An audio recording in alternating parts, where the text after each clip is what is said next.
ठरलं तर मग या मालिकेच्या 20 एप्रिलच्या जबरदस्त भागामध्ये कोर्टात केस लढावी तशी केस लढत सायली आणि अर्जुनने प्रियाचा सगळ्या घरच्यांच्या समोर पर्दाफाश केलाय। मागे घडलेल्या 2 घटना, मागे घडलेली दागिन्यांची चोरी, सायलीच्या पर्समध्ये ठेवलेले दागिने, या सगळ्या संदर्भ लावत अस्मिता आणि आता प्रियाने केलेली सायलीच्या विरोधात कटकारस्थानं, या सगळ्याचा संबंध देत अर्जुन आणि सायलीने मधुभाऊंना निर्दोष सोडवले आणि बाकी कोणी नाही तरी या सगळ्यामध्ये साथ देणारी एकमेव व्यक्ती असते तो म्हणजे प्रताप ठामपणे मधुभाऊंच्या बाजूने उभा राहत मधुभाऊ असं करणार नाहीत, त्यांना हा हार चोरण्याची गरजच नाही असं म्हणत पहिल्यांदा प्रतापने चांगलं काम केलंय। आणि या सगळ्यामध्ये आता मधुभाऊ त्या रूम मध्ये का गेले होते, मधुभाऊ रूम मध्ये कोणता फोटो सायलीचा आणायला गेले होते, तो फोटो साऊ बाळाचा कसा आहे, सत्याचा उलगडा झाल्या मधुभाऊंच्या वाक्याने सगळ्यांच्या पायाखालची कशी जमीन हादरले, सगळं प्रिया मधुभाऊंच्या खोलीत आलेली असते आणि त्यावेळेला प्रताप सांगत असतो, हे बघा मधुभाऊ, या सगळ्यामध्ये आमच्या सुद्धा खोलींची झडती झाली, तशीच तुमच्या खोलींची तुम्ही काही ऑकवर्ड वाटून घेऊ नका। यावरती आता इकडे अर्जुन सांगतो, हो मधुभाऊ, तिला जर का संशय असेल ना तर बाकी सगळ्यांच्या प्रमाणे तुमची पण खोली तपासू द्या, बाकी सगळ्या खोलींच्या प्रमाणे या खोलीत सुद्धा काहीही भेटणार नाहीये असं म्हणत असतानाच इकडे आता प्रियाला अर्जुन सांगतो, जा झडती घे। मग प्रिया आता एक एक करत नाटक करत सगळीकडे पाहायला लागते। ज्या वेळेला ती इकडे तिकडे पाहते तिला कुठेच काही सापडत नाही, पण या सगळ्यामध्ये आता ती बरोबर मधुभाऊंच्या खोलीमध्ये जिथे आता बॅग ठेवलेली आहे त्या ठिकाणी येते, कारण तिने सगळं आता ठेवलेलं असतं ना आणि त्यामुळे तिला अचूक माहिती असतं की काहीही झालं तरी त्याच ठिकाणी ती वस्तू आहे। मग ती मधुभाऊंच्या कपाटातून ती बॅग काढते आणि बॅग मध्ये उगाच आता शोधण्याची ऍक्टिंग करायला लागते आणि शोधता ऍक्टिंग करता साईडच्या पॉकेटमध्ये हात घालते। सगळेजण हा प्रकार पाहत असतात आणि आता सगळ्यांना या गोष्टी म्हणजे प्रिया हे करते याच्यामध्ये काही सापडणार नाही असंच वाटत असतं, पण अचानकपणे प्रिया बाजूच्या पॉकेटमधून तो हार काढते आणि हार मिळाला। तिनेच तो हार ठेवलेला असतो, तिला माहिती असतं की कुठच्या पॉकेटमध्ये हार आहे, त्यामुळे सगळ्यांच्या समोर हार मिळाला असं नाटक करायला लागते। बघितलं, माझ्यावरती बोलताय ना की मी संशय घेते, माझ्याकडेच हार असेल, हा हार मधुभाऊंच्या पॉकेटमध्ये सापडलेला आहे। पूर्णाजी बघितलंस का काय चाललंय ते, या सगळ्यामध्ये आता हे लोक माझ्यावरती हे करतायत, पूर्णाजी बघ मधुभाऊंच्या पॉकेटमध्ये हार सापडलाय असं म्हणत प्रिया आता धावत पळत बाहेर निघते। मधुभाऊंना धक्काच बसतो आणि मधुभाऊ या सगळ्यातून सावरणार तोपर्यंत अर्जुन सायली त्यांना आता समजावून सांगतात आणि अर्जुन सायली सांगतात, मधुभाऊ बाहेर चला, आपण बाहेर जाऊया। तोपर्यंत आता इकडे पूर्णाजी हॉलमध्ये बसलेली असताना तिकडे आता प्रिया येते। बघितलंस पूर्णाजी, हा हार आउट हाऊस मध्ये सापडला। पूर्णाजी म्हणते, काय आउट हाऊस मध्ये? यावरती प्रिया म्हणते, हो आउट हाऊस मध्ये हार सापडला आणि या सगळ्यामध्ये फक्त आउट हाऊस मध्ये नाही तर हा हार मधुभाऊंच्या बॅगेमध्ये सापडला, म्हणजे मधुभाऊंनीच हा हार चोरलाय हे तर सिद्ध होतंय ना। मधुभाऊ म्हणतात, नाही मी हा हार चोरलेला नाहीये। यावरती प्रिया सांगायला लागते, तुम्हाला कळतंय का मधुभाऊ किती खोटं बोलताय तुम्ही ते? मधुभाऊ म्हणतात, नाही मी खरंच खोटं बोलत नाहीये, मी का हा हार चोरेन? यावरती आता इकडे प्रिया सांगते, का म्हणजे तुमच्याच बॅगेमधून हार सापडल्यावरती आता तुम्ही हा प्रश्न आम्हाला विचारणार का? यावरती आता सायली चिडते, खबरदार प्रिया, मधुभाऊंवरती हे घाणेरडे आरोप केलेस तर गाठ माझ्याशी आहे। यावरती प्रिया म्हणते, बरोबर आहे, कसं आहे मधुभाऊंवरती आरोप नाही करायचे, मधुभाऊ या सगळ्यामध्ये काहीही बोलणार आणि आपण विश्वास ठेवायचा। ते म्हणतायत मी हार नाही चोरला, पण त्यांनी कोर्टात पण सांगितलं मी खून नाही केलेला आहे, पण त्यांनी खून केलाय हे मी बघितले ना। अर्जुन म्हणतो, 1 मिनिट, नको त्या गोष्टींचा विषय तिकडे भरकटवू नकोस, हे बघ कोर्टामध्ये ती केस चालू आहे, कोणतेही पुरावे अजूनही सापडले नाहीत, त्यामुळे खुनाचा विषय काढायचा नाही। यावरती पूर्णाजी म्हणायला लागते, हो का अर्जुन, मग काय आता तू या घरात सुद्धा कोर्टच उभं करणार आहेस का? पुरावे आणि साक्षी, अरे काहीतरी समोर आलेल्या गोष्टी पण असतात ना, जर का तन्वीला संशय आहे की मधुभाऊंनी चोरला आणि मधुभाऊंच्या पॉकेटमध्ये तो हार सापडलाय, अजून कोणता पुरावा पाहिजे? असं म्हणत मधुभाऊ बिचारी, मी खरंच मधुभाऊच हार चोरला नाही हे या सगळ्याला सांगत असतात। आणि त्यावरती मग आता इकडे अर्जुन एक पॉइंट मांडतो। अर्जुन म्हणायला लागतो, मधुभाऊ तुझ्या रूम मध्ये हार चोरायला कधी आले होते? यावरती अश्विन म्हणतो, आपण सगळ्यांनी पाहिलेलं आहे की मधुभाऊ या सगळ्यामध्ये प्रियाच्या तन्वीच्या रूम मध्ये येऊन गेलेले होते। अर्जुन म्हणतो, हो मी सुद्धा तेच म्हणतोय, ते रूम मध्ये आले तेव्हा आपण सगळे तिकडे होतो ना, मग त्यांनी हार कसा काय चोरला? यावरती आता इकडे प्रिया म्हणते, मी तेच सांगण्याचा प्रयत्न करते, ज्या वेळेला तुम्ही सगळे होतात तेव्हा तो हार चोरला गेलेलाच नाहीये। हा हार चोरला गेलाय तो म्हणजे ज्या वेळेला तुम्ही सगळे नव्हतात तेव्हा मधुभाऊ माझ्या रूम मध्ये गेले होते। यावरती अर्जुन म्हणतो, खबरदार, आता तर हे खोटेपणाची हद्द झाली। मधुभाऊ ज्या वेळेला आम्ही सगळे होतो त्या वेळेला हिच्या रूम मध्ये होते, त्यावेळेला अश्विनने तमाशा केला, तमाशा केल्यानंतर मग मधुभाऊ तिथूनच सरळ बाहेर आले होते। आणि त्यामुळे मधुभाऊंना या सगळ्यामध्ये आता अडकवण्याचा तू प्रयत्न बिलकुल करू नकोस। यावरती आता इकडे सांगायला लागते कल्पना, अर्जुन थांब, मी म्हटलं ना हे तुझं कोर्ट नाहीये, इथे पुराव्या साक्षीपेक्षा मनाच्या विश्वास जास्त महत्वाचा असतो, तू अजूनही त्यांचीच साक्ष घेत बसणार आहेस का? यावरती सायली म्हणते, आई ही खोटं बोलती आहे, ही धादांत खोटं बोलती आहे। यावरती अश्विन म्हणतो, तू खोटं बोलतीयस, माझी बायको कधीही खोटं बोलणारच नाहीये। यावरती प्रिया सांगते, मी तुम्हाला सगळ्यांना काय सांगते ते तोपर्यंत मग आता प्रताप सांगायला लागतो, एक मिनिट, मला काय वाटतं की या सगळ्यामध्ये ना काहीतरी गैरसमज होतोय। म्हणजे तन्वी, तू तुझा हार घेऊन मधुभाऊंना दाखवायला गेली होतीस का त्यांच्या रूम मध्ये, आणि मग तिकडेच विसरून तो हार आलीस का? आणि त्यानंतर मग या सगळ्यामध्ये आता तो हार तू तिकडे विसरलीस म्हणून मधुभाऊंनी तो हार इकडे आता त्यांच्या बॅगेत ठेवला असेल का, की इकडून डाव्या उजव्या हाताने तो हार पडू नये म्हणून? काय नक्की झाले मधुभाऊ, तुम्ही बोला, असं काही घडलंय का? तन्वी तू बोल, तू हार दाखवायला गेली होतीस का? कारण मला नाही वाटत की मधुभाऊ चोरी करतील। मधुभाऊंना या सगळ्यामध्ये चोरी करून काय मिळणार आहे? उगाचच मधुभाऊंना का ह्याच्यावरती दोष द्यायचा? काहीतरी गैरसमज झालाय, ही गोष्ट मात्र नक्की, आपण या गोष्टीचा सोक्षमोक्ष लावूया की, असं म्हणत आता पहिल्यांदा प्रताप पॉझिटिव्ह दिसत असतो। आणि प्रताप या सगळ्यामध्ये आता पॉझिटिव्हली विचार करत असतो, कारण त्याला मधुभाऊंवरती, सायलीवरती आणि कुठेतरी आता विश्वास बसलेला असतो। आणि त्यावरती मग प्रिया सांगायला लागते, नाही, मी कोणत्याही प्रकारे हार मधुभाऊंच्या खोलीत घेऊन गेलेच नव्हते। मग प्रश्नच येत नाहीये ना की मधुभाऊंच्या खोलीमधून तो हार म्हणजे तिकडे यायचा, माझ्या हाराला काय पाय फुटले होते का की तो मधुभाऊंच्या खोलीत गेला म्हणून? आणि तुम्हाला सगळ्यांना आता मी एक गोष्ट सांगणार आहे, ज्या दिवशी आपण देवळात जायला निघालो होतो त्यावेळेला पूर्णाची तुला आठवते का, माझा मोबाईल आतमध्ये राहिला होता। मी तुम्हाला सगळ्यांना म्हटलं होतं की माझा मोबाईल आतमध्ये आहे, तर तो मोबाईल आणण्यासाठी मी चाललेली आहे। म्हणून मी ज्या वेळेला मोबाईल आणण्यासाठी आतमध्ये आले आणि त्याच वेळेला मग आता मधुभाऊंना या सगळ्यामध्ये मी माझ्या रूम मध्ये कपाट उघडताना पाहिलं होतं। असं म्हटल्यावरती आता मात्र सगळ्यांना धक्का बसतो, कारण मधुभाऊ अर्जुन आणि सायली यांच्या सोबत आतमध्ये गेले होते ही गोष्ट सगळ्यांना माहिती असते, पण ही गोष्ट माहिती नसते की मधुभाऊ या सगळ्यामध्ये नंतर सुद्धा आतमध्ये गेले होते। आणि त्यामुळे सगळेच जण थोडेसे गडबडतात। यावरती अर्जुन म्हणतो, तू खोटं बोलू नकोस, मधुभाऊ त्यानंतर कधीच रूम मध्ये आले नव्हते, तुला काहीतरी मधुभाऊंवरती आरोप टाकायचा आहे आणि म्हणून या सगळ्यामध्ये तू आता त्यांच्यावरती आरोप करतेस। यावरती प्रिया म्हणते, ठीक आहे, माझ्यावरती तुम्ही विश्वास ठेवणार नाहीच ना, त्यामुळे तुमच्या मधुभाऊंना लाडके विचारा की या सगळ्यामध्ये ते मी नसताना माझ्या रूम मध्ये जाऊन कपाट उघडून काय शोधाशोध करत होते ते। असं म्हटल्यावर ते सगळेजण मधुभाऊंकडे पाहायला लागतात। मधुभाऊ मान खाली घालतात। मधुभाऊंचं मान खाली घालणं म्हणजे होकार आहे, ही गोष्ट आता मात्र सगळ्यांना समजते। आणि आता इकडे अर्जुन, सायली एकमेकांकडे पाहायला लागतात आणि मधुभाऊ म्हणतात, हो त्या दिवशी कोणी नसताना मी तन्वीच्या खोलीत गेलो होतो। यावरती मग आता इकडे पूर्णाजीच डोकंच फिरतं। पूर्णाजी सांगायला लागते, काय बोलताय तुम्ही मधुभाऊ, म्हणजे आम्ही कोणी सुद्धा त्या रूम मध्ये जायला मागत नाही, म्हणजे आता ते दोघं जण जर का रूम मध्ये नसतील तर आम्ही त्या रूम मध्ये पाऊल सुद्धा टाकत नाही, आणि तुम्ही डायरेक्ट तिच्या रूम मध्ये जाऊन आता हे सगळं केलं? नाही नाही मधुभाऊ, हे सगळं तुमचं वागणं चुकीचं आहे, तुमच्याबद्दल आम्ही काय विचार करतो, तुम्ही काय करताय, असं म्हणत आता इकडे अर्जुनला पण जरा भीतीच वाटायला लागते। मधुभाऊंनी असं का केलं असेल? का असं मधुभाऊ वागले असतील? नाही, काहीतरी या सगळ्या मागे सुद्धा मधुभाऊंचा हेतू असणार आहे. पण काय हेतू आहे म्हणून आता अर्जुन म्हणतो, मधुभाऊ तुम्ही का त्या रूम मध्ये गेला होतात? यावरती अश्विन म्हणतो, का आता का? मधुभाऊ त्या रूम मध्ये गेले, त्यांनी हार चोरला. मधुभाऊ म्हणतात, नाही, मी जरी त्या रूम मध्ये गेलो असलो तरी मी हार नाही चोरलेला आहे, माझ्यावरती विश्वास ठेवा.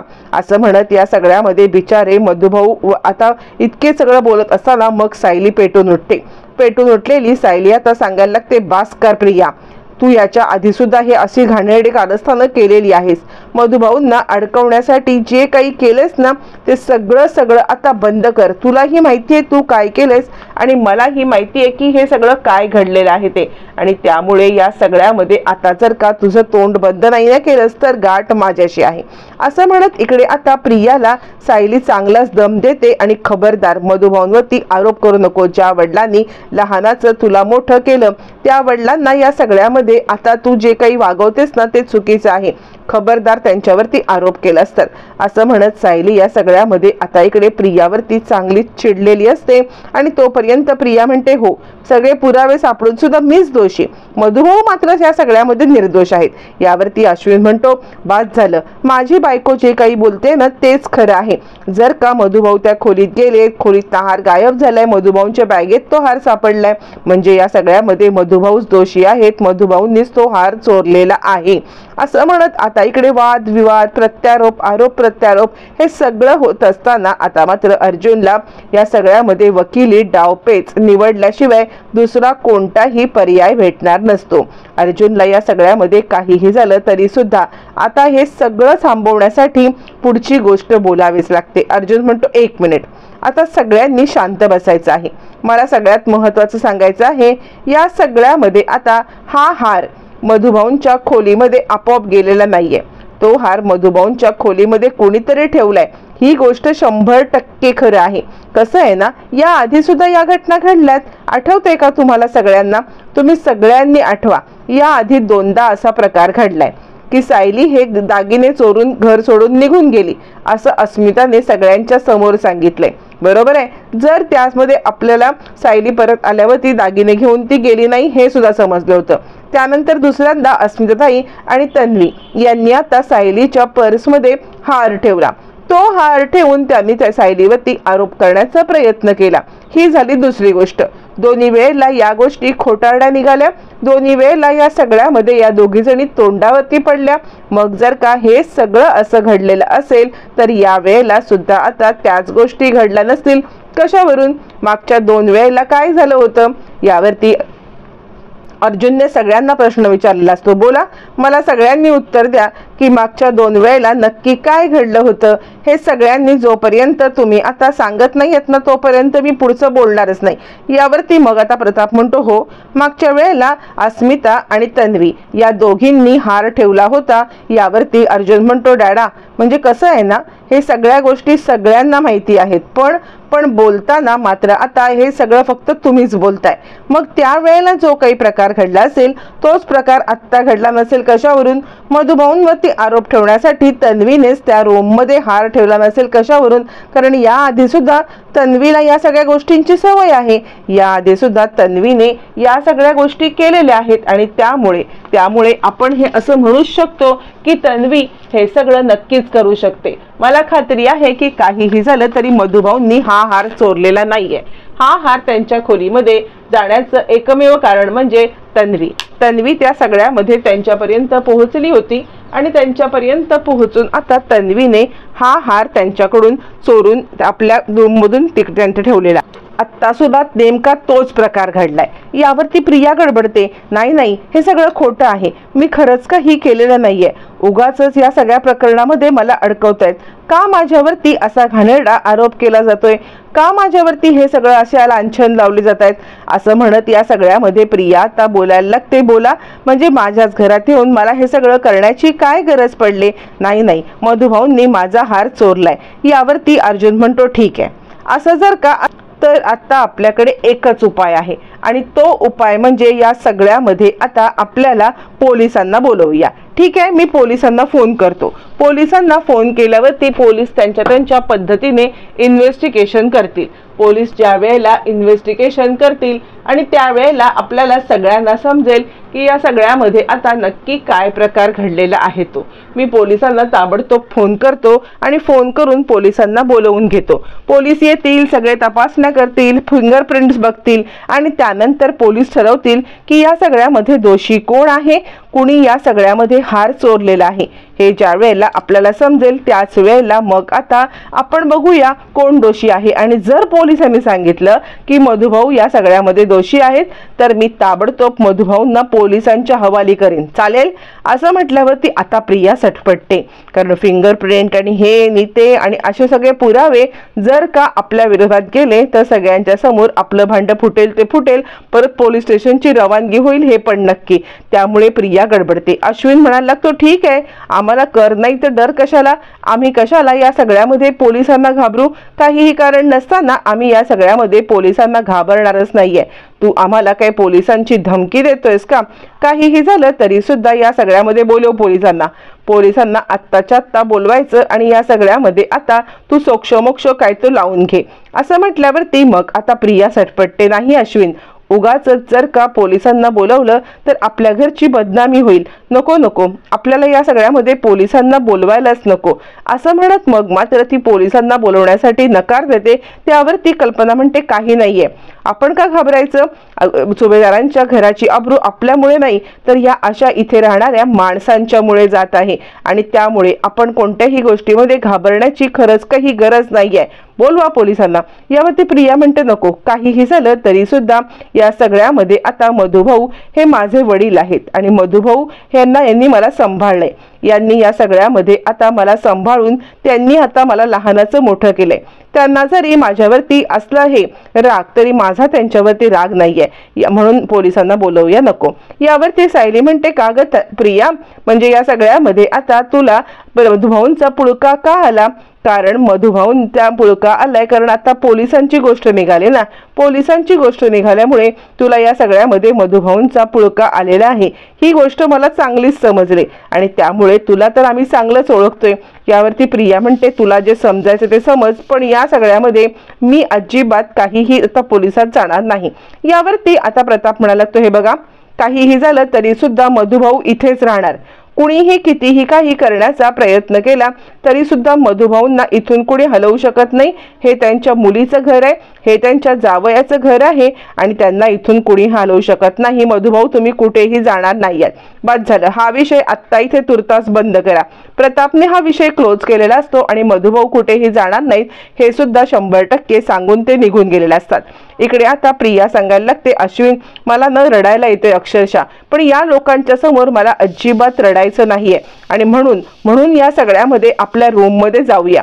असं म्हटल्यावरती मग या सगळ्यामध्ये आता आपल्या रूममध्ये निघून जाण्यासाठी हे सगळेजण तयार होतात आणि आता बाकी सगळेजण रूममध्ये निघून गेल्यावरती अर्जुन, सायली आणि मधुभाऊ ते सुद्धा रूममध्ये निघून जातात।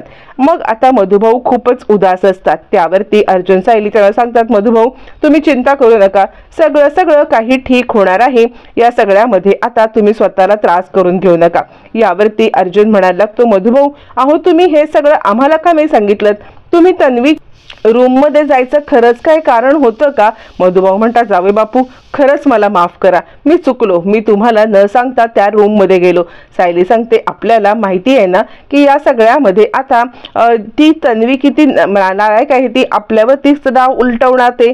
यावरती मधुभाऊ म्हणतात, खरंच मला या सगळ्यामध्ये जायला नको होतं आणि त्यामुळे तुम्हाला सुद्धा माझ्यामुळे 4 गोष्टी ऐकायला लागल्या, पण बाहेर मी बोललो नाही, पण आत्ता तुम्हाला मी एक गोष्ट नक्कीच सांगतोय की मी इथून निघून जातो। काहीही झालं ना तरी मला इथे राहणं हे नाही जमणार, कारण प्रियाला मुळातच मी इथे राहायला नको आहे आणि म्हणूनच तिने हा सगळा कारस्थान केले असं मला वाटते आणि म्हणून मी इथून आता निघून जातो आहे। यावरती आता इकडे सायली सांगायला लागते, मधुभाऊ, तिला जर का हेच हवं असेल तर आपण हेच करायचं आहे का? मग अर्जुन सांगायला लागतो, मग तर प्रियाचा मोटिव्ह सिद्ध होतोय ना, ती जे काही करत आहे ते सगळं आता तिचा हेतू साध्य करण्यासाठी करत असेल तर हे तिचा हेतू तुम्ही साध्य करून देताय, तुम्ही या सगळ्यामध्ये आता इकडे तिला जे हवंय ते करून देताय। आणि सायली सांगते, तुम्हाला माहिती आहे ना की तुम्हाला इकडे आता का आणण्यात आलेलं आहे, तुम्हाला इकडे आणले कारण या सगळ्यामध्ये आता त्या महिपत शिकरेपासून तुमच्या जीवाला धोका आहे. जानकीने स्वतःचा जीव आपल्या धोक्यात घालून तुमचा जीव वाचवला मधुभाऊ, आणि तुम्ही या सगळ्यामध्ये आता या सगळ्यांचं बलिदान हे करणार का आणि निघून जाणार का? तुमच्या जीवाला धोका आहे म्हणून, नाहीतर आम्ही तुम्हाला इथे का थांबवलं असतं? त्यावरती अर्जुन म्हणतो हो, आणि ती तन्वी जर का त्याच मोटिव्हने हे सगळं करत असेल तर आपण तिचा मोटिव्ह सिद्ध करू द्यायचा नाहीये किंवा तिचा मोटिव्ह पूर्ण करू द्यायचा नाहीये. आतापर्यंत जावई म्हणून मी तुमच्याकडे कधी काही मागितलंय का? नाही ना. पण आज मी जावई म्हणून तुमच्याकडे एक गोष्ट मागतोय, द्याल मधुभाऊ? यावरती मधुभाऊ म्हणतात जावई बापू तुम्ही फक्त बोला. यावरती आता अर्जुन सांगायला लागतो, या सगळ्यामध्ये मला तुम्ही इथे राहायला पाहिजे. तुम्ही इथे राहा बास मधुभाऊ, माझ्यासाठी फक्त इतकंच बास आहे. तुम्ही इथून कुठेही जायचं नाही हे प्रॉमिस मला तुम्ही द्या. आता मधुभाऊंचा नाईलाज होतो. मधुभाऊ म्हणतात जावई बापू तुमच्यासारखा जावई मिळायला खरंच खूप भाग्य लागतं. नाही जाणार आहे मी इथून कुठे, पण ना माझ्यामुळे तुम्हाला होणारा त्रास पण मला बघवत नाही. अर्जुन म्हणतो आता त्रास आपल्याला नाही होणार आहे, आता त्रास होणार आहे तो म्हणजे त्या तन्वीला. तिला कसा धडा शिकवायचा, तिला या सगळ्यामध्ये काय अद्दल घडवायची किंवा तिला कशा प्रकारे या सगळ्यामधून आता अडकवायचं हे माझ्यावरती सोडा. हे सगळं माझ्यावरती जर का तुम्ही सोडलत ना तर मी तुम्हाला 100% सांगू शकतो की तिला आता मी धडा शिकवणारच, काहीही झालं तरी सुद्धा. माझ्यावरती विश्वास आहे ना तुमचा? मधुभाऊ सांगतात माझा तुमच्यावरती माझ्यापेक्षा स्वतःपेक्षा जास्त विश्वास आहे जावई बापू. असं म्हणत मधुभाऊ या सगळ्यामध्ये अर्जुनकडे पाहतात आणि आता अर्जुनला या सगळ्यामध्ये ते आता विश्वास ठेवतात. त्यानंतर सुरू होतो तो खरे इन्व्हेस्टिगेशन. इकडे आता आपल्याला आश्रमातला सीन दाखवला जातो. आश्रमामध्ये आता इकडे मधुभाऊंना घेऊन येण्यात येतं, मधुभाऊंना ते सीन रिक्रिएट करण्यात येतो. मधुभाऊंना समोर इकडे 2 पोलीस म्हणजे विलास आणि साक्षी, हे सगळं असताना अर्जुन टेबलाच्या मागे लपतो. टेबलाच्या मागे लपून अर्जुन आता प्रियाची भूमिका करत असतो, पण त्या टेबलाच्या मागून काहीच दिसत नसतं.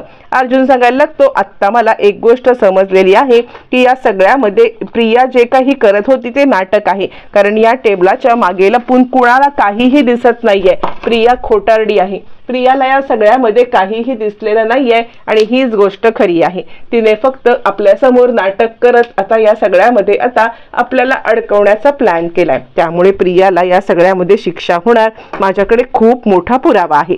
अर्जुनला पुरावा सापडलाय, प्रियाचा खोटारडेपणा समोर आलाय. कोर्टात केस उभी राहिल्यावरती दामिनी आणि अर्जुन यांचं रंजक आता आपल्याला जुगलबंदी पाहायला